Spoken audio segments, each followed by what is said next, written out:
Nice finish to the first half for Sacramento. They were down 11 to the Red Hot Rockets, and they are now within a point at the break, 55-54. Houston with the lead. I think we're in store for a hell of a second half, Rhino.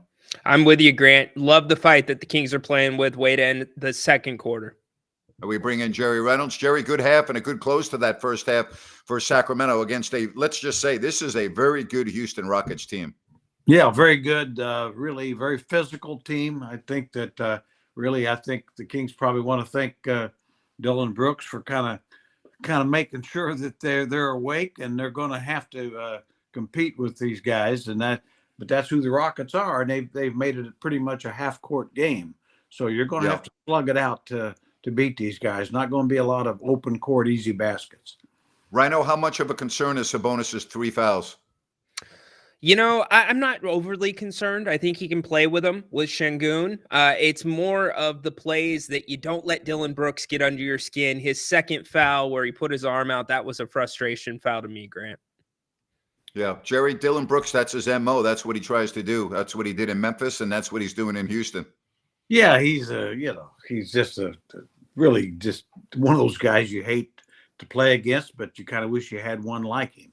Know, I mean, he definitely his personality has a lot to do with their success, really, and you can see the difference, with the Jabari Smith Jr. I mean, he plays a lot more physical than he did a couple of years ago. He really was a soft player. So, yeah, I think the Kings got a great chance to win. I think they're going to need a big half from either Monk or DeRozan. And, because they've both been relatively quiet. And I just think that the way this game and the defense that those guys play, the Rockets, you're going to need a little more offensive spark in this second half. Agreed. And Grant, the one concern that I have over the fouls for the Sabonis is the turnovers. He has 3 of them. The Kings only have 4 for the half. Yeah, they did a great job at taking care of the basketball in the first half. I think the Kings are in a lot of trouble if Sabonis picks up his 4th foul early in this second half. I just don't think they have the bodies to contend with this team. I'm watching this first half and I'm thinking, okay, you know what? The Rockets, I understand why they are where they are right now. I was a little skeptical at the Rockets. Are they a flash in a pan, or are they? But after 20 to 25 games, after seeing the Rockets a few times and seeing them here tonight, they're not going away, guys. You're going to have to contend with this team all year. This team's not a fluke. It's not a flash in a pan. Not only is it not going away, they're going to be good. They're set to be good for a couple of years, I think. They got a chance to go on a really nice run here. Yeah, they're going to be a real factor in the West for a lot of years. I mean, it's a young team. They added the Reed Shepherd's a nice rookie. They've sort of added a little depth there, and then of course Steven Adams. I mean, a backup guy, just another strongest guy in the league, just can make them even more physical. So yeah, they're a real threat. I think they look like a top 4 or 5 team right now to me. But the Kings can beat them. But but it's the thing with Sabonis is that it's going to be a half-court game, and he's by far the most effective half-court player, even with the turnovers, because they have not been able to really control him inside at all. So you got to keep him on the floor. Yeah, and part of that comes to the pressure that the Kings are putting on the Rockets defensively. They're going towards the hoop, which is opening Sabonis up, and the communication so far has been pretty good with both teams. Yep. I want to update the big game in Dallas. The Mavs were down much of the game, but they have come storming back in the 4th, and they're going to beat Memphis. So the Kings will be seeing the Grizzlies coming off a loss right now with 14 seconds left. It's 121-113. The Suns are going to beat the Spurs, and the Nuggets and the Warriors, they are tied at the break. You have the Clippers and the Trailblazers playing in the second quarter, close game. Those are some of the scores involving the West. And the Thunder, as we expected, they win their game. They roll over the Jazz 133-106. All right, so let's talk about this second half. I think the real key, as Jerry said, the Rockets want to slow this. They want to go in a half-court game. I don't think the Kings can win this game without Sabonis playing 20 minutes in this second half. I think the biggest key for the Kings is him not picking up that 4th foul early in the third quarter. Yeah, I agree with that. Yeah, he's got to be on the floor, whether he scores a lot or not. I think they'll take some of the scoring opportunities away from him. I think they'll adjust their defenses inside a little bit, but that should open up the spacing a little bit, open up some more opportunities outside. But that's kind of why I say I think DeRozan or Monk really needs to have a nice strong half. I don't think you have to have both, but one of the two has to probably get 12, 14 points in the half. Yeah, and you probably need Kevin Huerter to keep doing what he's doing off the bench. He's giving them a little bit of a spark, making his shots, playing good basketball. To me, I look at the first quarter, guys. The Kings stopped the Rockets 6 out of 7 possessions, and the Kings went 2 for 10 from the field during that. In the second half, I feel like if you string together stops, you absolutely have to be able to convert, because a team this good, you're not going to get many possessions or groups of possessions with them missing. You know, I think one other thing, I think Isaac Jones will be important in this half. You know, he's a lively athlete, can kind of deal with their guys. Not that he's going to play big minutes, but, you know, he's one of those guys that gets in there and gets stuff done, good stuff done in a few minutes. The Kings, you know, on the Kings bench, obviously, they just need something from their bench, and I think he provides something pretty much every time. Jerry, your thoughts on Keon Ellis not playing in that first half and Mike Brown's rotation overall? A little bit surprising, no question, especially with, you know, Jalen Green being so effective. So, you know, I would have thought that would have been a pretty good matchup for Keon to make it tough. So we'll see. But, you know, I do think that's one of the things that probably affects Keon a lot is Monk starting. And really it's kind of more of a Huerter kind of being the logical guy you think can get points off the bench. So, you know, we'll see, but a little surprising. I don't disagree with anything you said, but I think this is where Mike Brown is trying to have some bite with his bark. If you listen to him in the post-game press conference and you listen to him after practice the next day, he was indirectly talking to Keon Ellis about those last 3 turnovers at the third quarter. Don't be surprised if you see him in the second half. I think you will. Yeah, all right. Well, good too, by the way. Yeah, I mean, I think you got to call. That's one of the things I think Udoka does a great job. You know, bingo. Whether they're stars or not, he'll jerk their chain for them. And if guys aren't doing what they're supposed to do, set them down. That's, you know, Grant and I, we've talked about this for years. The one thing players understand is minutes, and that's about the only control you have as a coach. Take their minutes away. All right, let's get some. First of all, I think Houston's a better team than Sacramento. All right, I think they're better. I would take their team over the Kings team if you gave me a choice. But I think the Kings are going to win this game because I think this is a game you have to win. Doesn't really matter how you do it.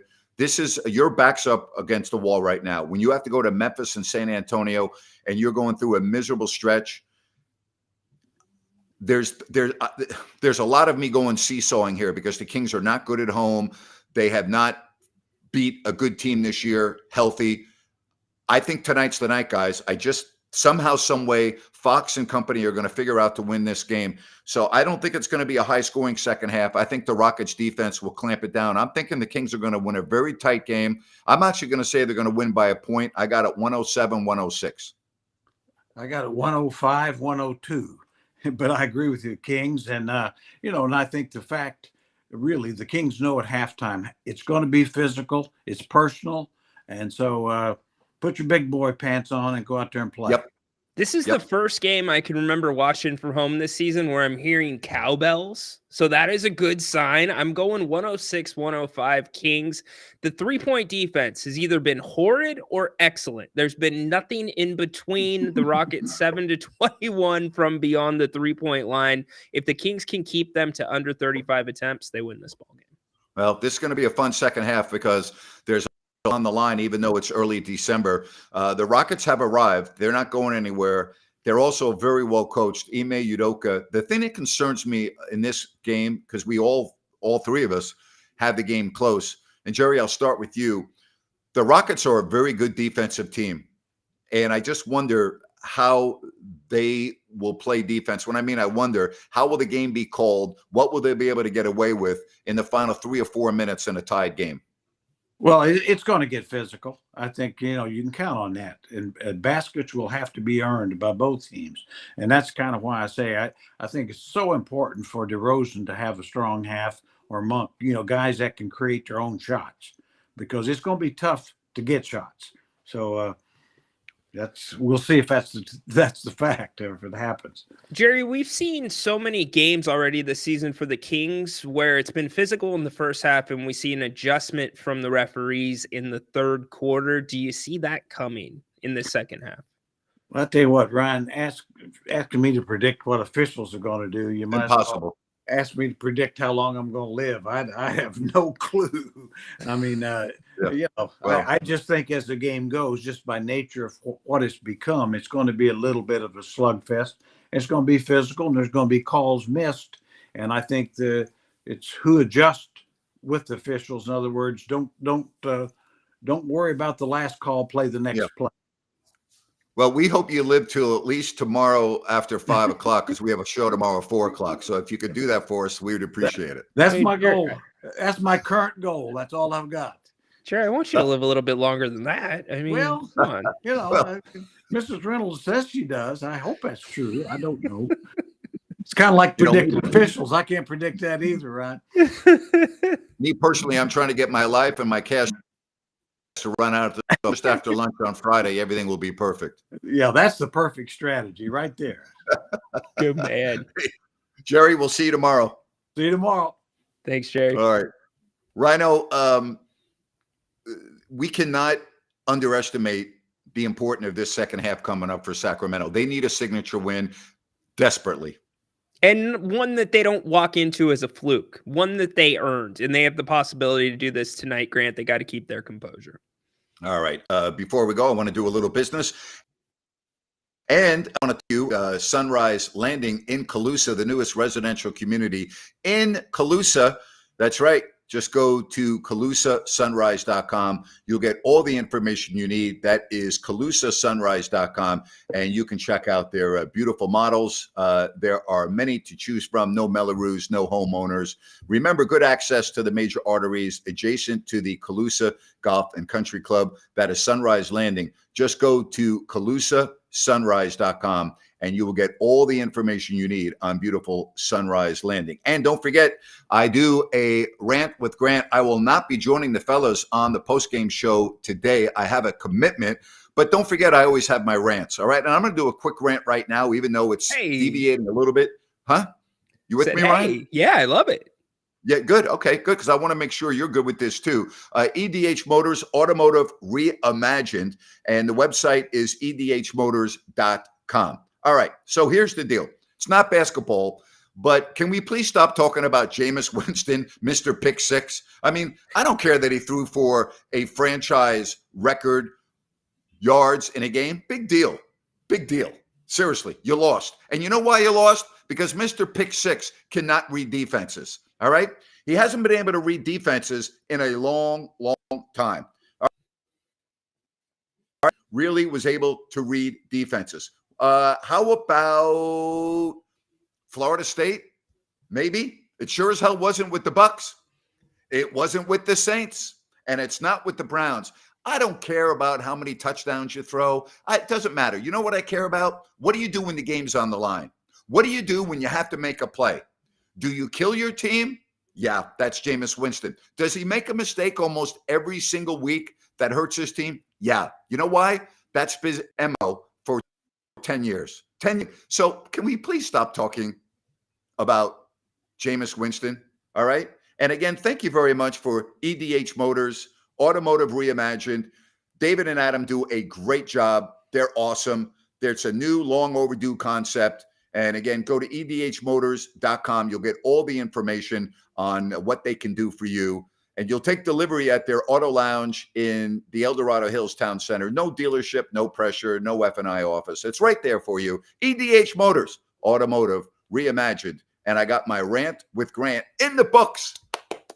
In the books. Rhino, I hope you have a good post-game show, my friend. I'm sorry I won't be with you, but I look forward to tomorrow, 3 o'clock. Sean Salisbury. We're going to talk about the wild college football rankings that just came out with championship games this weekend. And, of course, you and Jerry at 4. I look forward to doing that. Can't wait, Grant. You know that Jameis play, though, that made a lot of people a lot of money. That swung the line. That's a late cover, my friend. Oh, yeah. So, that's why he's so popular today. Yeah. Enjoy the second half, everybody.